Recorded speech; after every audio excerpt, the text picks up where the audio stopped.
4 trillion യൂറോയുടെ economy, യൂറോപ്പിലെ തന്നെ ഏറ്റവും വലിയ സാമ്പത്തിക ശക്തി, എഞ്ചിനീയറിംഗ് ബ്രില്യൻസ് കൊണ്ട് ലോകമെമ്പാടും അറിയപ്പെടുന്ന രാജ്യം. നമ്മൾ ഇപ്പോൾ സംസാരിച്ചുകൊണ്ടിരിക്കുന്നത് ജർമ്മനിയെ പറ്റിയാണ്. പക്ഷെ നമ്മൾ ഇനിയും ഏറെ അറിയേണ്ടത് 25 കോടിയിലധികം ആളുകൾ സംസാരിക്കുന്ന, ഇംഗ്ലീഷിന് ശേഷം ഏറ്റവും കൂടുതൽ സയൻറ്റിഫിക് പബ്ലിക്കേഷൻസ് ഉള്ള ലാംഗ്വേജായ ജർമ്മനെ പറ്റിയാണ്. ജർമ്മനിയുടെ മാത്രമല്ല, ഓസ്ട്രിയ, ബെൽജിയം, സ്വിറ്റ്സർലൻഡ്, ലക്സംബർഗ്, ലിക്കൻസ്റ്റൈൻ തുടങ്ങിയ രാജ്യങ്ങളുടെയും ഒഫീഷ്യൽ ലാംഗ്വേജ് ജർമ്മനാണ്. ഇന്ന് ഇന്ത്യയിൽ തന്നെ ഏറ്റവും കൂടുതൽ സ്റ്റുഡൻസ് പഠിക്കുന്ന ഒരു ഫോറിൻ ലാംഗ്വേജാണ് German. And let's see why is it so. A learned German enthusiast has many roles to play in various domains such as education, medicine, IT, engineering, automobiles, power and utilities, logistics, and so on.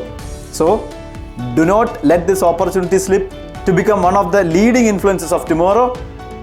Sign up, enroll, and let's hop on to success.